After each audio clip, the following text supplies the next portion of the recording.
Bodies of water are more than just vital elements of our natural environment. Our seas, rivers, lakes and streams are also shapers of culture and tradition. In the 6th season of Dayao, we go with the flow to see how this most vital of resources has enabled us to become bearers of Dayao, our knowledge, our pride.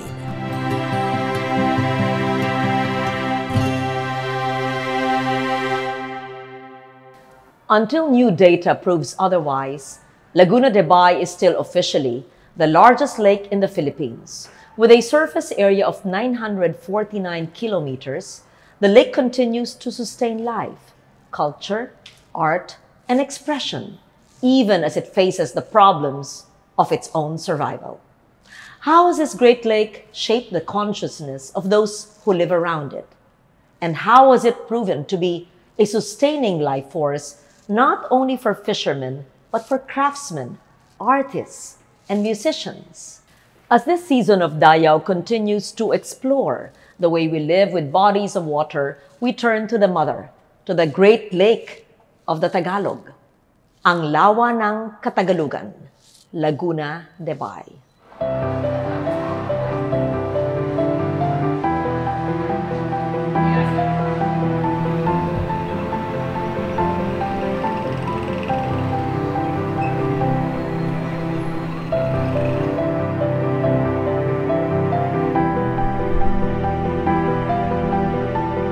How old is the Great Lake and what forces shaped the creation of Laguna de Bay?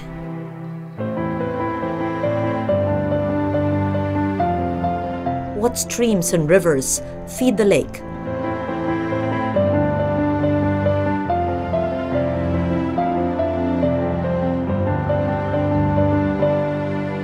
And how is the ever-changing phase of nature reflected in the lake's waters? To understand the lake, or any body of water that nurtures life, we must turn to the ecologists and scientists of the Laguna Lake Development Authority. Laguna de Bay was formed or created, you can say. It's actually a combination of two actions. One is volcanic and another one is tectonic. Volcanic meaning there was a volcanic eruption. So that's the origin of Laguna de Bay. And as in any newly created lake, of course, it will start in a very, very good condition. Our scientists have dated Laguna de Bay to something like 6,000 years before present. It's 900 square kilometers or 90,000 hectares. But it is very shallow. Also one of the shallowest lakes in the world. The average depth is 2.5 meters.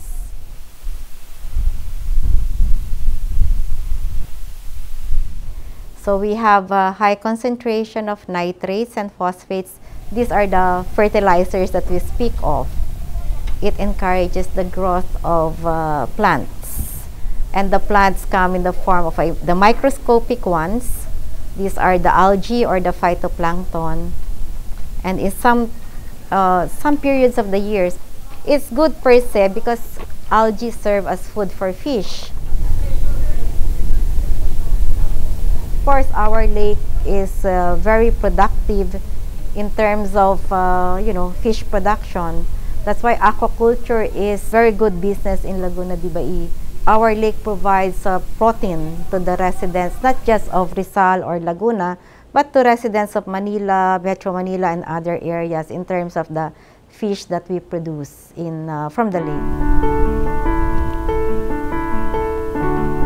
For the many fishermen who draw their livelihood from the Laguna de Bay, the lake is both a nurturing friend as well as a challenging adversary.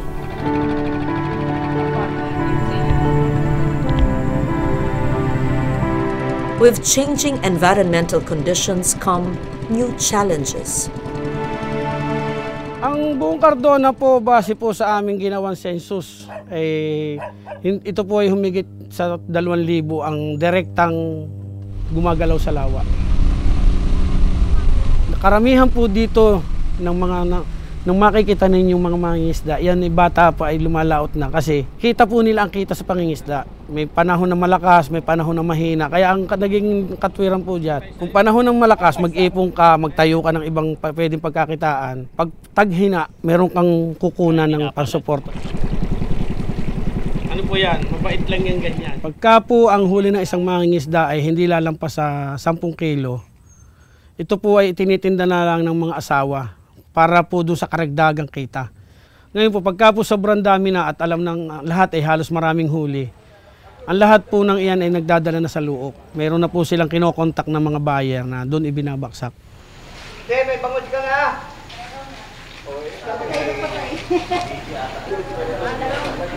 Kung sa advantage po, kaunti lang po yung pakinabang dahil sabi nga po, may mga programa po na pinagdadalhan pero hindi po siya kayang ubusin. Para po doon sa kaluwagan ng mangingisda, hindi po siya talaga makakatulong. O nga po siya pinagkakakitaan pero sabi nga po natin, maliit lang po yung advantage. Pero sa disadvantage po, ang mangingisda po pag kumapal na ang water lily ay yan po nagiging dahilan kaya hindi kami nakakalaot. There was a time when the lake was bountiful enough to sustain generations. But with changing environmental as well as economic conditions, small-scale fishermen must now deal with a lake that can no longer give what it used to. Mula noon hanggang ngayon, nangingisda pa rin ako. Hanggang sa nagkatayo po ako ng isang fishping maliit, isang tarya. Panahon po ng tilapia, panahon ng big head, kaya lang hahanapin nyo kung saan sila nandun. Pag po naman yung talagang panahon, yung bagyuhan mo bang tinatawag. Dito, pagka bumagyo, biyaya ang dumadating. Kasi nakalalabas yung mga bangus sa fish pen. Yun ang aming hinuhuli. Kaya malaking bagay ho sa amin yung fish pen. Meron po kasing galaw dito ng isda na nasa ibabaw. Ang lambat, pag kumalat ka ng palutang, magiging ano mo yung mga water lily gala. Ngayon, ang ginagawa po, lubog siya, palulutangin mo siya para kung ang hayop ang galaw ay ibabaw, makakahuli siya. Sino ba rin isa? Sino? Kahapon, ang dami rin yung kahapon. Ayaw namang mahuli ng pati, ewan kung bakit. Minsan kasi sa oras, yung minsan magpapainit, yung agos. Minsan naman, ganitong oras, marami na kaming huli.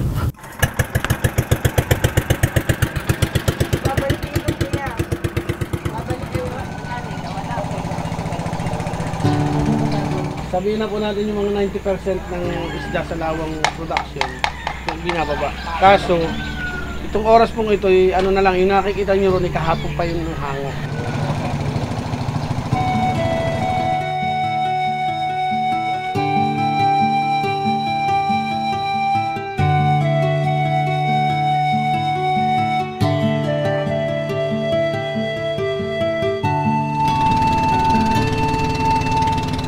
Ang dala po niyang pangisda ay panghuli ng yung maya-mayang tabang. Pero meron din po silang nahuhuling tilapia, yung malalaki. Pero ang main nila talaga, target, yung big head.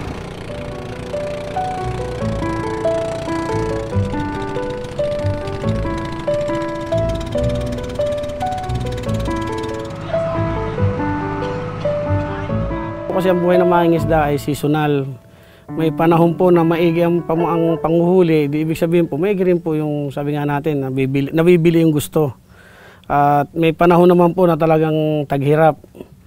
Sa ngayon po yung aming kalalagayan, ang problema ng aming mga kasamahan, gaya po ng ating kinalalagyan sa ngayon, ito po yung makikita po ninyo yung mga pispan dyan, yan po yung pag-aari ng aming mga membro ng pharmacy.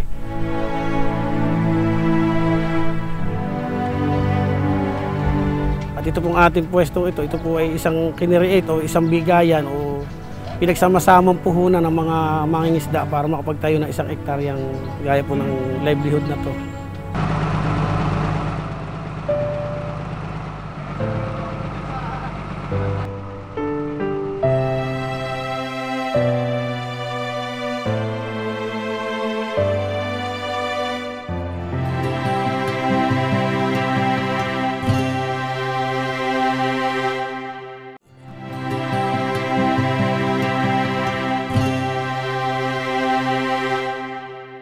The lakeshore towns that ring the Laguna de Bay are replete with legend, with a history that is uniquely Tagalog.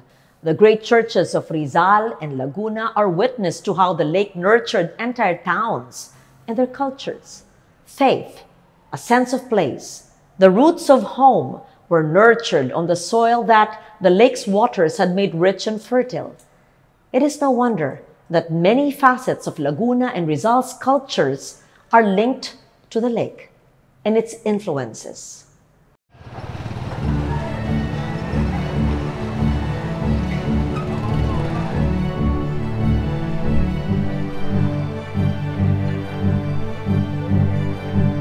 Paete in Laguna.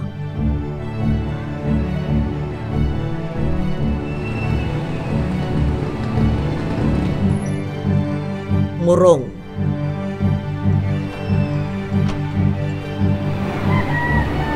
Angono in Rizal. Whether it be a church, a folk art tradition, the Laguna de Bay's influence is seen and felt just as much today as it was in the past. Kinabubuhay pa nila noon ay pagsasaka. Nung pangalawang simbahan, yun ang naging threat sa mga sindero kasi natutunan ng mga taga-Angonong mangisda. Kaya lumayo sila sa pagsasaka. Ang nangyari, yun yung naging tulay para hilingin nila na yung simbahan ng Biga ay maitayo dito. Kumbaga, yun ang naging panangga ng mga taga-Angono na gusto naming ilipat at kumawala sa inyo sa asyenda. At the same time, ito yung magiging takbuhan nila pag may nangyaring sakuna sa bayan. At madali sila makakalabas ng bayan gamit ang dagat. Kaya yun yung medyo nagkaroon ng kahulugan yung Laguna de Bay. Bago pa dumating yung mga Kastila, ay mayroon na nag-uukit dito sa Paete. Pero nung una daw, yung mga pinuputol na puno sa kabundukan, bago dalhin sa Maynila, diyan muna inilalagak sa lawa. Tinihila papunta doon sa Pasig River yung mga kahoy na naputol na para dalhin at ikomersyo sa Maynila. Marahil dahil sa pagpuputol ng puno sa kabundukan ng mga panahon na yon, doon nakapag-isip yung mga ilang mamamayan na mag-ukit bukod doon sa pagpuputol ng troso. At marahil yung pag-uukit ay nagsimula sa libangan lamang. Ngunit ngayon ay yung iba, bukod sa libangan ay ginagawa na rin kabuhayan.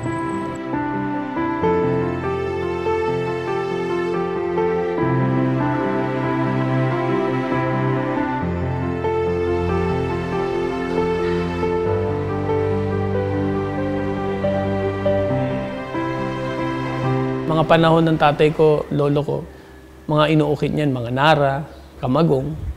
Doon pa lang sa kahoy, medyo may kahulugan na kagad. Pag ikaw nag-uukit ng isang magbablocking ka muna. Pre, isang raw na kahoy, ibablock mo muna kung ano yung ukitin mo, drawing mo, or may pattern ka. Tsaka mo ngayong ibabanso, kakat mo yung mga kahoy, tsaka mo ngayon pagdidikitin. Maraming proseso at tsaka mo ngayon babagbagin mo yung kahoy ng pang-uukit na. Tsaka mo siya ididetalye, tsaka mo siya lilinisin. Mahabang proseso bago mo siya makagawa ka ng isang obra. Dito sa bayan ng Paete kasi, ultimo, amoy ng kahoy, alam nila kung ano yung uri ng kahoy na kanilang inuukit. Kaya doon pa lang, magkakahoy na kami. Ibig sabihin, mga taga-Paete, alam na namin kung anong masarap, magandang ukitin. Anong magandang pang-mural, itong kahoy na to ang maganda. Pang-rebulto, itong magandang kahoy.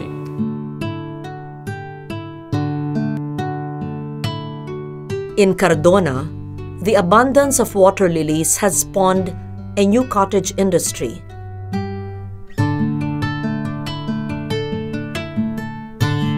One that takes the otherwise bothersome water plant and transforms these into functional objects. Una nating ginagawa, harvesting. Sa harvesting, kinukuha lang natin yung magugulang na water lily o yung mahahaba.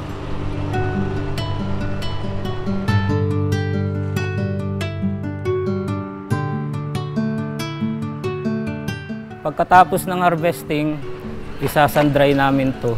Ibibilad sa ilalim ng init ng araw.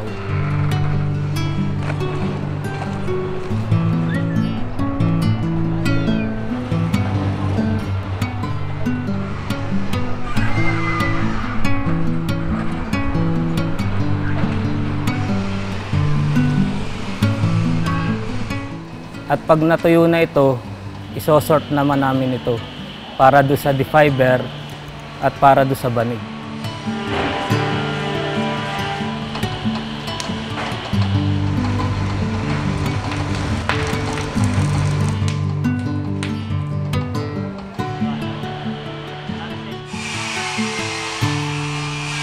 Merong barangay dito sa bayan ng Cardona. Halos yung isang barangay na yun, gumagawa sila sa water ng produkto sa water lily. Bali sila nagdadal sa amin ng mga raw mat. Binibili lang namin sa kanila. Meron kami binabayaran ng 6,000 per week yung nabebenta sa amin.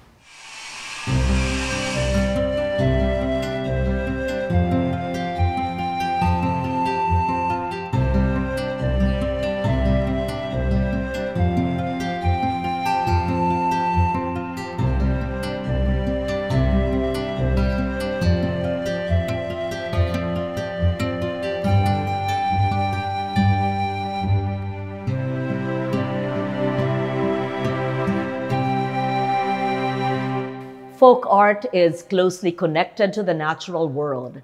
The shapes, colors, and moods of the lake and its environs are reflected in the creative output of the folk, be it a nourishing dish or a functional object. In a prayer, in a tradition, in a festivity, there is the lake. And the same can be proudly said of the fine arts and of the exemplary musicians and painters who lived in this idyllic environment. From the town of Angono, 2 national artists drew inspiration from the lake.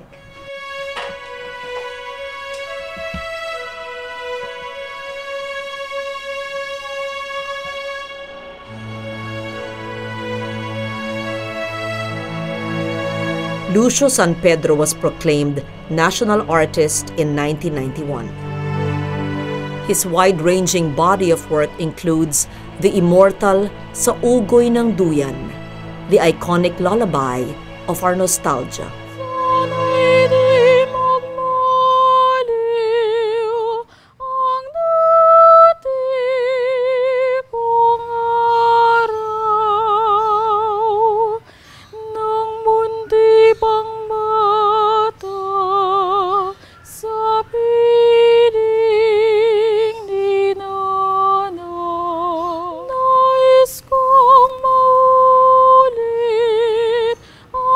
His granddaughter, Mary Grace, remembers her lolo and the influence of the pastoral Angono on his work.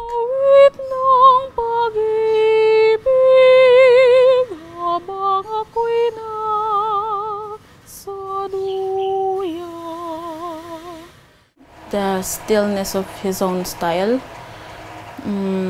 very comforting to the soul. Para po siyang para siyang tubig sa lawa na sometimes malakas pero nakaka-relax pa din. Kasi si music niya may part na malakas, may part na mahina, pero kahit malakas hindi siya masakit sa tenga. I mean, napaka-peaceful niya pa rin pakinggan. Sa lahat ng mga ginawa niya, na compositions, include man siya sa environment o sa nature, sa culture or lake ng Angono. Kahit anong music, kahit anong tugtog, kahit anong compositions na ginawa niya, hindi pwedeng may mawala dun sa tema na yun na part ng Angono. Kung gaano niya kamahal, kung gaano ka-importante yung tao na pinagdedikitan niyo ng music, ganun din yung takbo ng piyesa. Kumbaga, nakabase din sa nararamdaman niya at sa culture ng, natin, kung ano yung magiging kakalabasan ng mga compositions niya.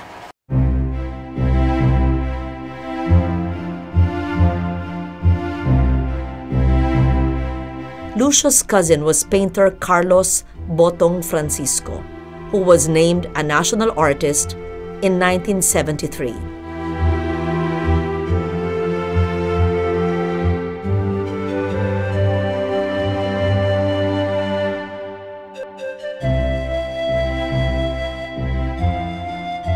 In his murals, we see both grand images of nation and history rooted in the enduring strength of the working class. Ang bayan ng Angono is talagang ginamit niya as his parang canvas.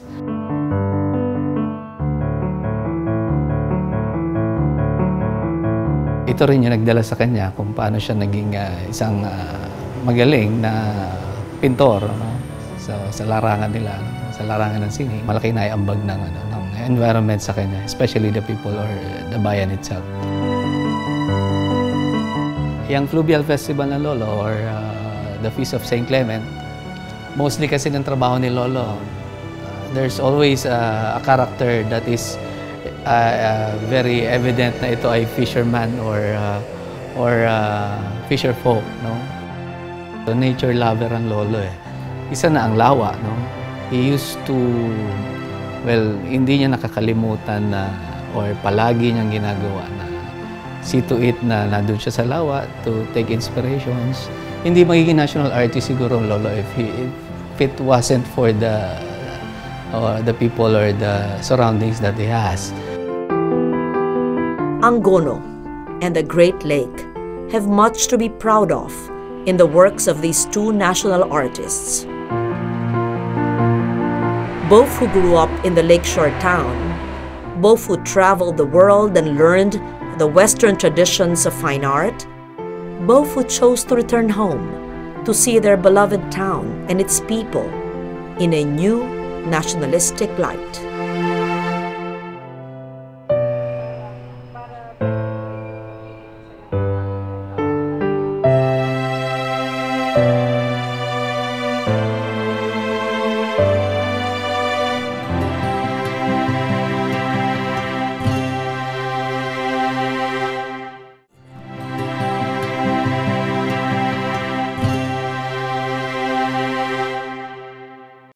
We've seen how a lake, a town, an entire agricultural system and environment can nurture artists. In the Blanco family of painters, who are also from Angono, a whole clan draws inspiration from their environment and from the traditions of rural life now fast disappearing.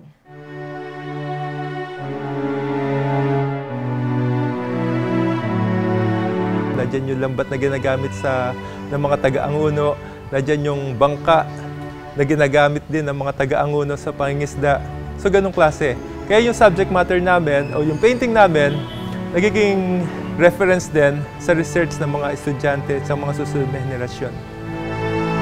Ang lawa ng Laguna de Bae, dyan kumukuha ng inspirasyon yung mga artist dito sa bayan ng Angono. Kahit na yan sa visual arts, o sa music, o sa literature, o dun sa mga pang-araw-araw namin ginagawa.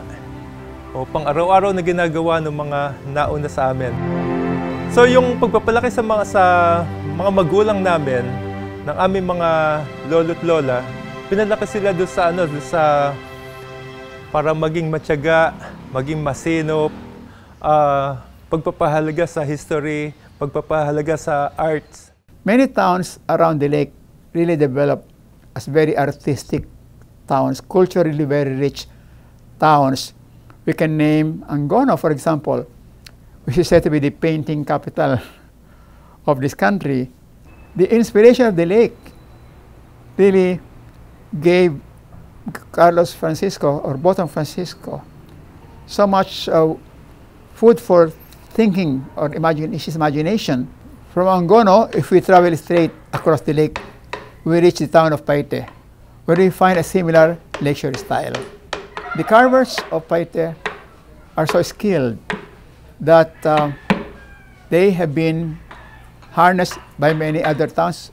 And there are many other stories connected with the lake involving our national heroes and many other prominent Filipinos who really benefited from the bounties of the Laguna de Bai.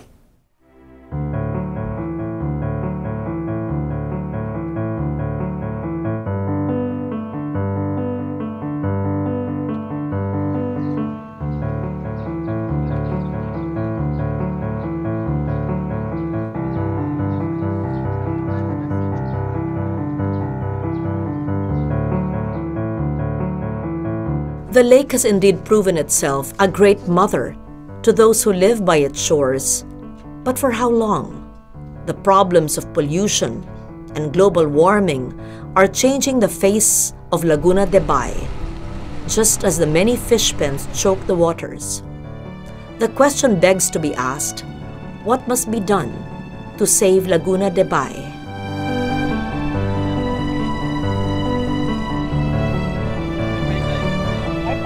We look back to see how the Laguna de Bai has nurtured so much creativity, determination, willpower. We look at the same lake today and wonder just how much of the culture it has nurtured will survive if the lake dies. We must promise ourselves a tomorrow where the Laguna de Bai continues to be the great nurturer that has mothered artists and fisherfolks, craftsmen and devotees, farmers and creators, all who live with and by the waters of Laguna de Bai. Yes, the lake itself is a bearer of Dayao, our knowledge, our pride.